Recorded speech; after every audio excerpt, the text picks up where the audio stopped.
evening, Facebook friends, citizens of America and the planet, revolutionaries and transformers. Thank you for joining us for tonight's Fireside Chat.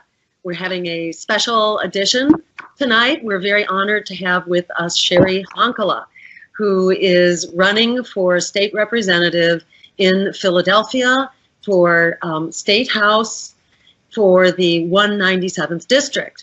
And for those who've been following, you may know that the election took place on Tuesday, and that the election was a case study in every form of voter intimidation, in election irregularities, and the Honkala campaign has been very hard at work documenting exactly what has happened. That vote will not be counted until Friday, but it's very important that we be shining as much daylight on it as possible, because the election day shenanigans are not over, and there is lots more opportunity for them to occur on Friday. Cheri is fighting a corrupt political machine, and what that has meant for the district, for its basically being thrown under the bus, and she's fighting a corrupt political machine that has basically manipulated the vote and suppressed the vote, excuse me, and intimidated voters. So with that, Cheri, welcome, and thank you so much for taking the time to join us tonight. Maybe you could start just by telling us, what is the latest? What is the status of this long list of gross violations of election rules, election law, just reasonable, decent, ethical behavior that has been massively violated? What is the status of this case right now? Well, I haven't really been to sleep.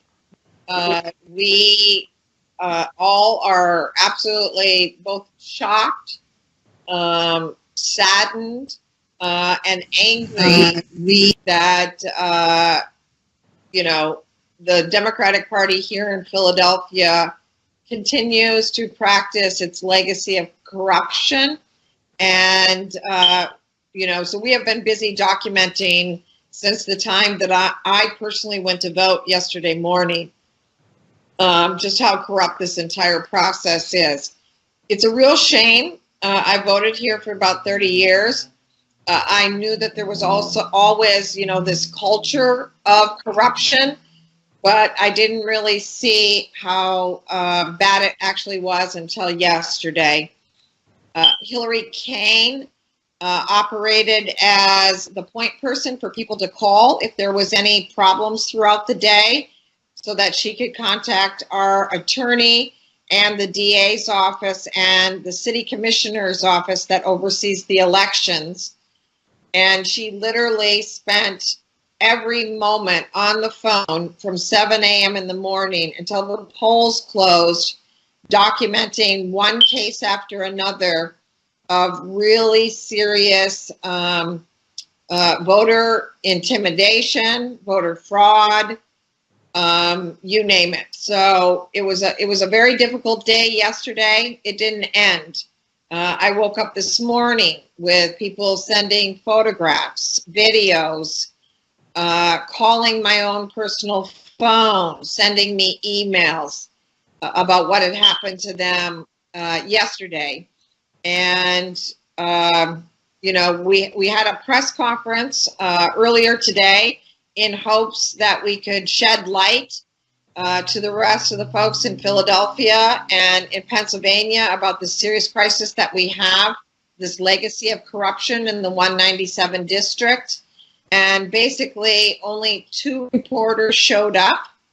And the only thing that they were covering was like the 24 indictments and the fact that our district attorney our Democratic Party district attorney is going to jail for corruption.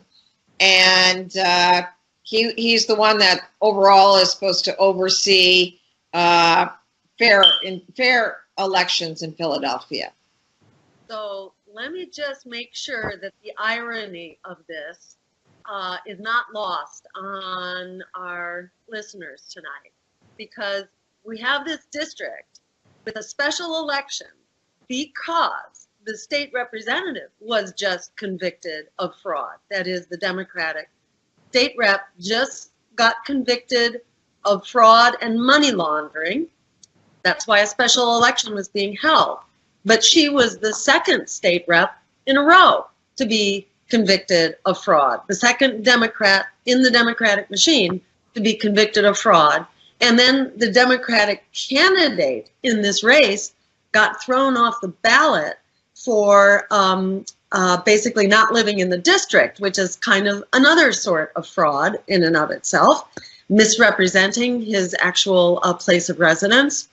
So you've got a really corrupt district where there's a political machine that is also known for election day shenanigans.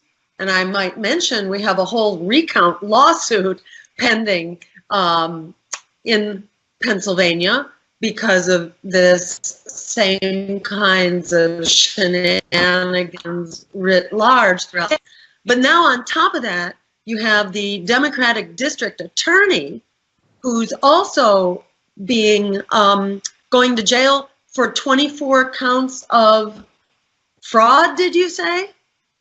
A whole host of different kinds of things, taking extortion, fraud, taking money to focus on certain people to lock up and certain people to take out of jail, a whole lot of things. I haven't been able to read the entire report, but it's definitely, once again, devastating. And of course, at the bottom of it was his commitment to living a luxurious life and not really caring about the issues in this city. So this is kind of like corruption off the charts here, in every way imaginable, including in the elections yesterday. And I wonder, I'm just going to rattle off some of the examples that I remember hearing about. And I want you to just say, yes, that is a part of our evidence, or no, that's not quite right. So, for example, well, to start with, there were flyers being passed out that said that you were an outsider, that you didn't live in the district, and that people shouldn't vote for you because you were an outsider. Do I have that right, or is it was the story different from that, that they were passing out misinformation? No, that's absolutely correct. Here you can see the piece of literature that they were equates myself with a Republican and with Trump.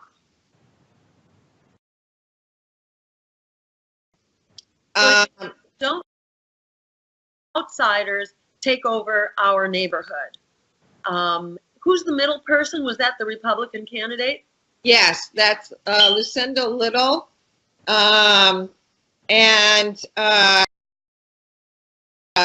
then here is the other side, which people at the polls were instructed to just let people see this side. So, of course, I thought that the other side was, you know, perhaps Emilio's platform on various different issues. Boy, did I go through a serious loss of innocence. Little did I know that on the other side, they were trying to equate me with Republicans and outsiders. And I actually found out about this piece of literature at the polling booth at my church on the corner that is actually on the block where I live and have been in this community for 30 years. So I'm definitely not an outsider. And everybody knows I'm definitely not a Republican. But I really shouldn't be surprised, because the day before the election, the National Democratic Party sent out a letter to everybody in the state of Pennsylvania, basically encouraging them to come out and stop a progressive like myself. But that's not how it read. It basically said, you know, everybody come out because we're going to stop a Republican.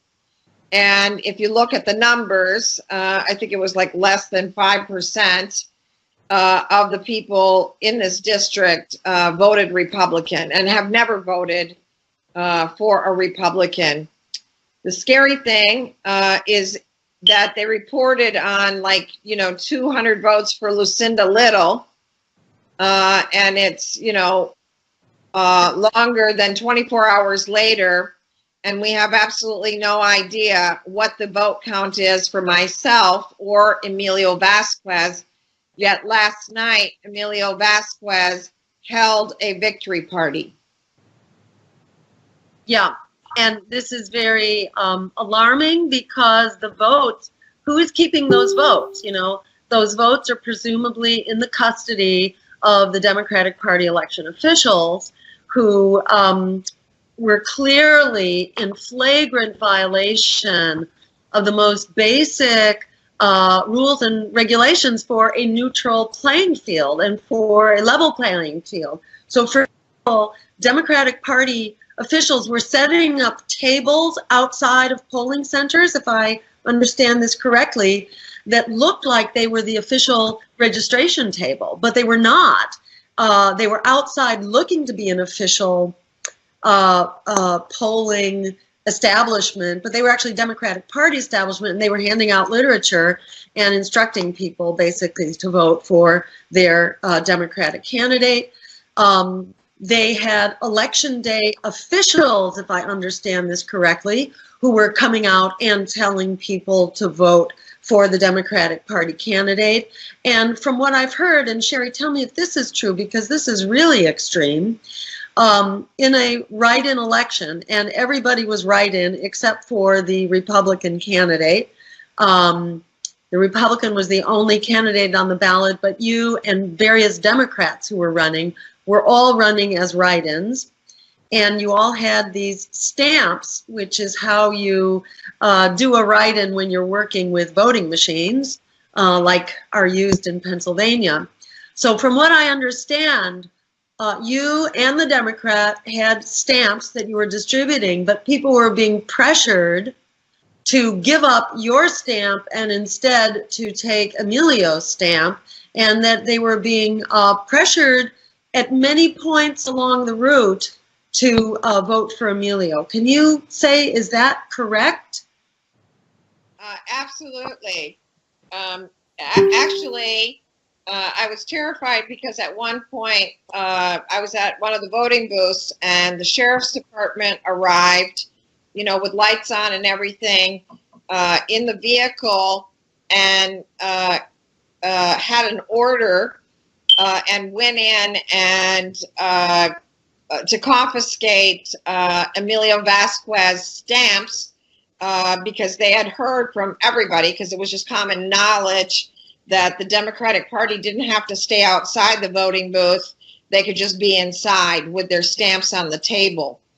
So if they didn't have the stamps on the table, creating the perception that they were the registration desk where you had to check in and give them a stamp there, they sure enough went and had stamps either in their pockets or on the tables inside the voting booths. The other thing is that before Election Day, our attorney, Sam Stretton, sent 2 letters putting the city commissioners on notice, all of them, and the DA's office, that I was greatly concerned with one key issue. And that key issue was who was going to pick up the votes at the end of the night. And he never got back to us. He sent me a text basically saying, because it's a special election and to cut back on costs and time or something like that, that the plan was that they were just going to send city employees from the commissioner's office instead of using the regular procedure, which is to turn those votes over to a police officer in a secured box at the end of the evening to go to some safe location so that the votes could not be tampered with. And that is absolutely not what happened. To the point where many of the polls didn't even care enough to put the count on the outside of the window or the gates for the public to see. Because they needed probably more time to fix the ledgers and to stamp some more votes on the papers. So this smells like a case study in likely election fraud. Definitely. And what can we, ordinary residents, citizens, members of this democracy, what can we do to express our outrage and to call for corrective measures, whether that means a recount or more likely a revote under proper scrutiny, under safeguarded conditions that are not being controlled by a political machine that is just drowning in corruption, including the district attorney, the two prior state representatives, the current or former Democratic candidate in the race who got thrown off the ballot. Clearly, there needs to be outside supervision here to ensure that the people of the 197th district have a fair and accurate election. What can we do to make that happen? Absolutely. Well, there's several things. One is we've asked everybody to be courageous here in the 197th district and to videotape their own story or to write up their own testimonial.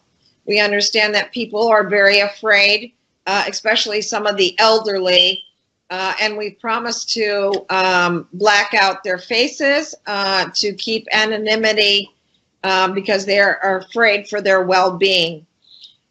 We also want to encourage folks to go to my website at Cheri, CHERI197.com and donate.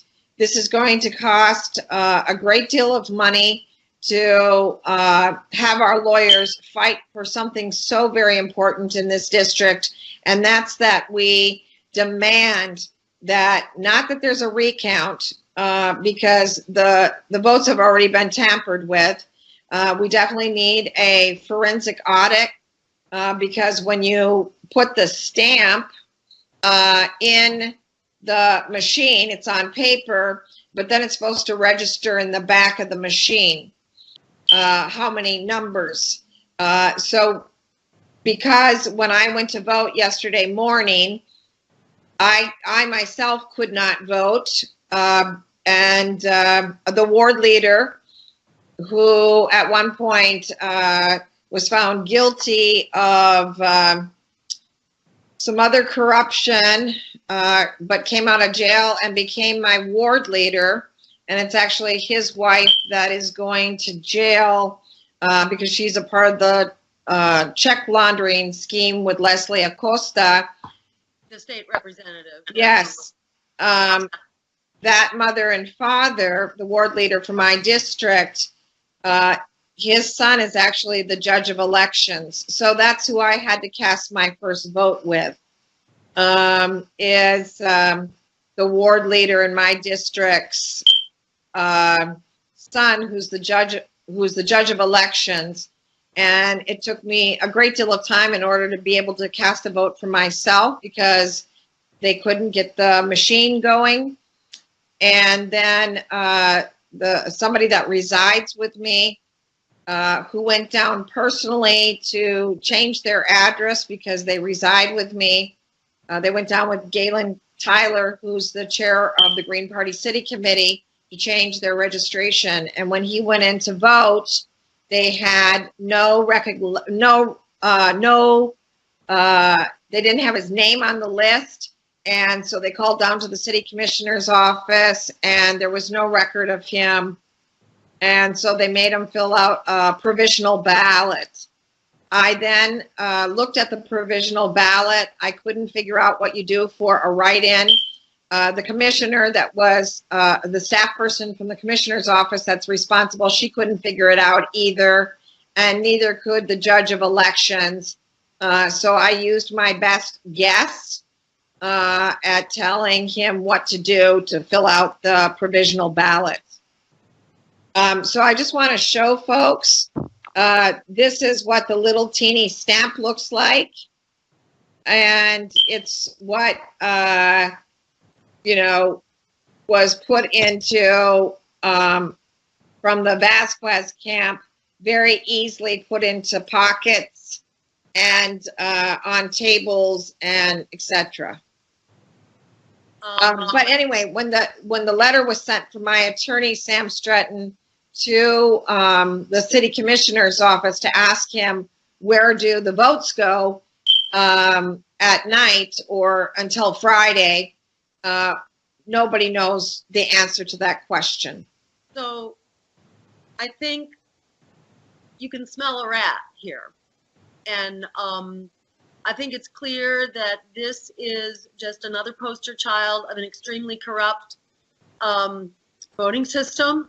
This is not a voting system we can trust, which is accurate, secure, and just. And it's no surprise, it's no coincidence that Pennsylvania is one of the states in which we are still fighting the battle of the recount.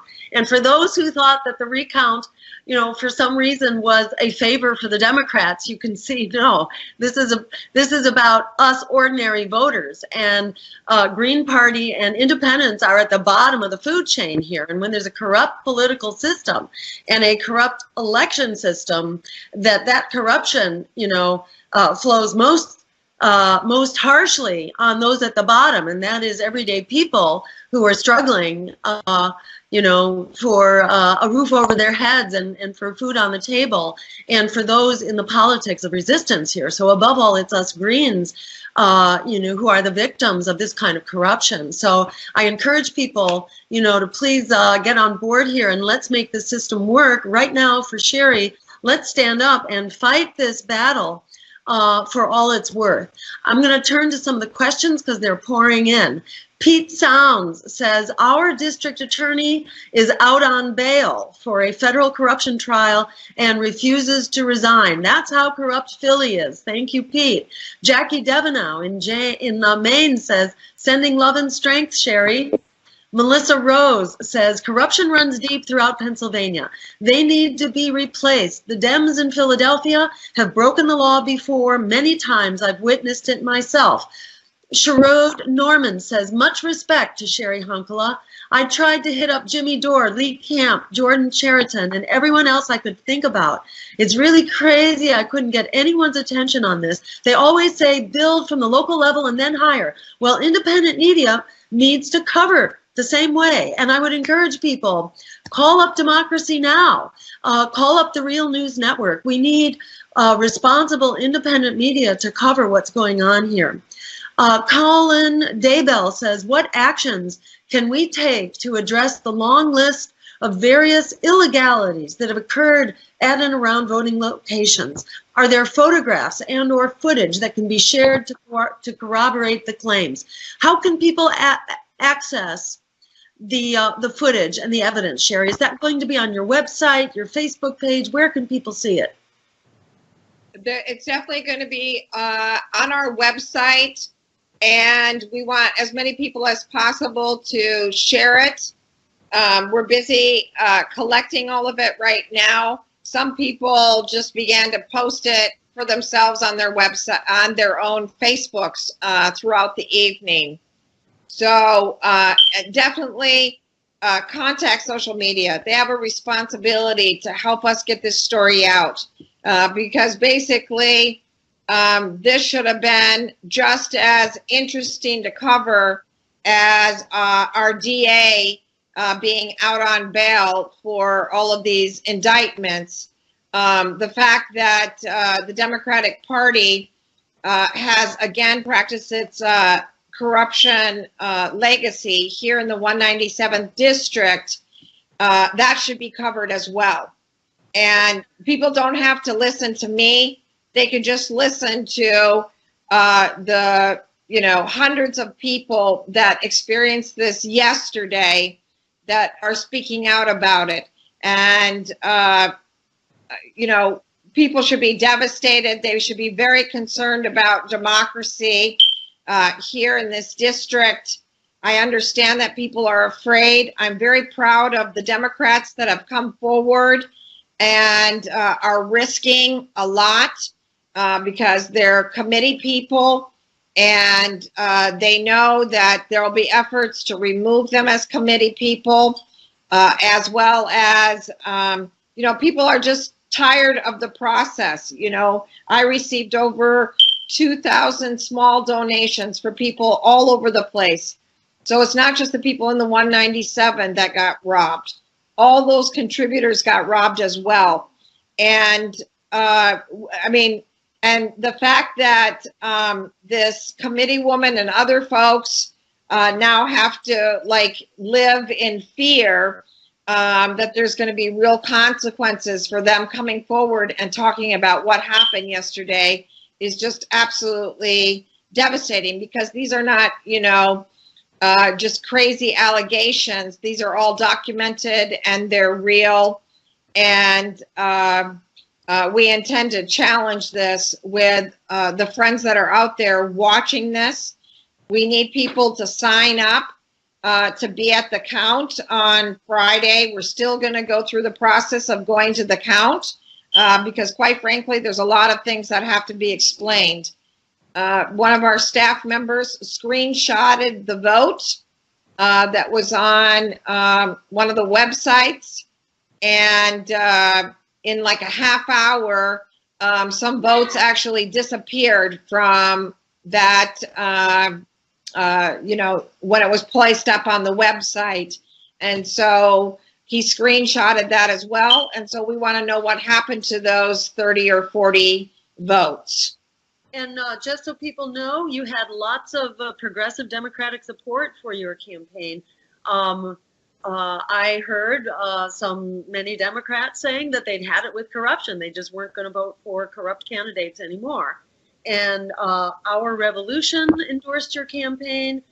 Tim Canova's Progress for All, I believe it's called. Josh Fox, a variety of, and not to mention the clergy, the Latino clergy in the district, grassroots networks in the district. There was enormous and remains enormous support in your campaign because the district has been thrown under the bus by this very corrupt machine under which the predatory developers and the big bankers and the usual suspects are doing great in Philly, but everyday people are really struggling to survive, and public schools are being closed and the jobs are not there. So the district is not doing well in a very powerful Democratic machine, which has not delivered for everyday people.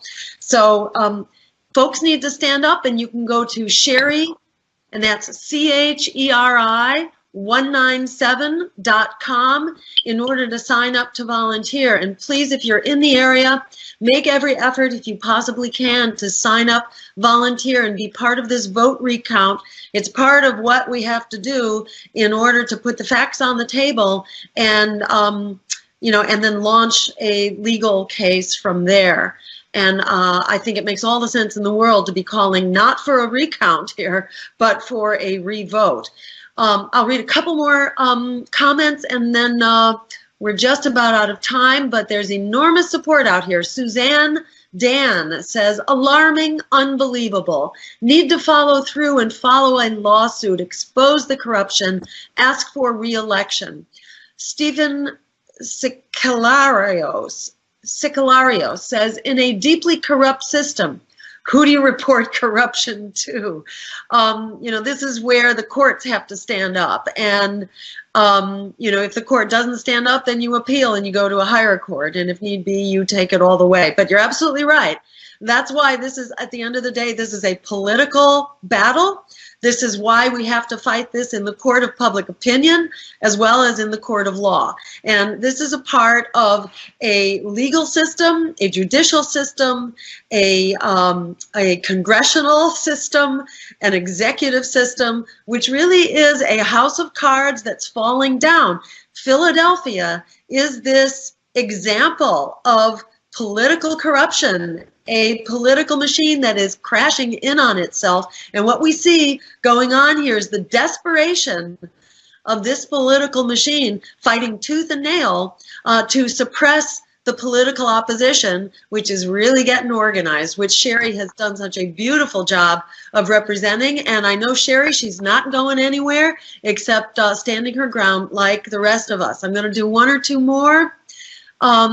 Peter Davenport, and we'll end with this. He says, please run against the winner if you lose this corrupted race.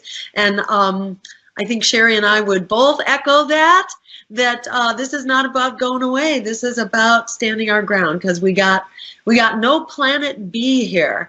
And it's the people, planet, and peace over profit. We're going to stand together, and we're going to stand together in the 197th and fight this corrupt democratic political machine, which really is a house of cards that's fallen down. And remember, their panic here is because they know that we are getting organized, and they had to reach out nationally. Them who's rolling in dough and all their corporate contributions, they had to reach out nationally to try to fight the power of the people and the people's candidate, Cheri Honkala, in the 197. So remember, it's Cheri 197. That's CHERI 197.com. Please sign up to volunteer. Consider making a donation and throwing something into the hat for this really critical cause. Cheri's fighting for all of us. So any final parting words, Cheri? Yeah, just a couple things. I'm very grateful to a delegation of election monitors that were in town who are from the outside. 6 folks from Connecticut that are election monitors documented what they saw for the day, as well as Immortal Technique from New York City. Just could not believe what he saw. The outright corruption from voting booth to voting booth. So this is about all of us out there. We want to put out a challenge since there's, a new election, a special election, you might say, for the district attorney's office here in Philadelphia. We want to put out a challenge to see which DA is willing to step forward and say that they're going to commit to ending the corruption with the electoral process here in the 197. And Cheri, just one more time, tell people if they have reports of voter intimidation or unethical and illegal or fraudulent behavior going on at the polls, where can they report that? Can they do that at your website? Yes, they can send it to info@Cheri, CHERI 197.com. Again, that's info@Cheri, CHERI 197.com. Please send us all of your stories. We will protect your anonymity. We understand how dangerous it is to speak out in this community. There was even, a lot of physical intimidation yesterday, a lot of use of both city and legal enforcement to generate fear in the 197. We need everybody's eyes on this process. You judge for yourself. We're going to put up all the documentation. We need your money in order to battle these folks in court, because you're right. This corrupt system has to be taken to court. and we cannot let the people of the 197 just give up. I think one of the saddest things I heard yesterday from one of the youth, that was just so tears in their eyes and very upset. They said that they had hoped that there was another way and that we could have independent politics in America. And then they were just absolutely crushed when, you know, they didn't even see that the Democratic Party would, you know, put the numbers up on the wall after they had worked all day long to get us the most numbers at a particular poll. And to not see that and to see it just disappear was devastating to folks. But we cannot, we've got to turn those tears into rage, and we've got to get organized, and we've got to remember our brothers and sisters that fought and died for our right to vote.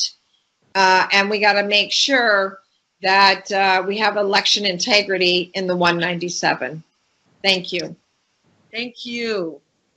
We need elections we can trust if we want a democracy that's for us. So what Cheri's fighting for is what we all need if we're gonna get out of this mess. So let's all support this fight, and we're in it until we win it. Thank you so much, Cheri. Thank you all for listening tonight. Thank you, Mel Figueroa, behind the scenes. And we'll see you next week and before. I will be in Brussels and in the Netherlands and then in Liverpool for meetings with Global Greens as we continue the fight. It's local and it's global, and we're all stronger together. So we'll be broadcasting, we'll be live streaming throughout the Global Greens Conference. So see you all in the coming days. And again, thank you so much, Cheri, and we'll be there right with you all the way. Thanks so much.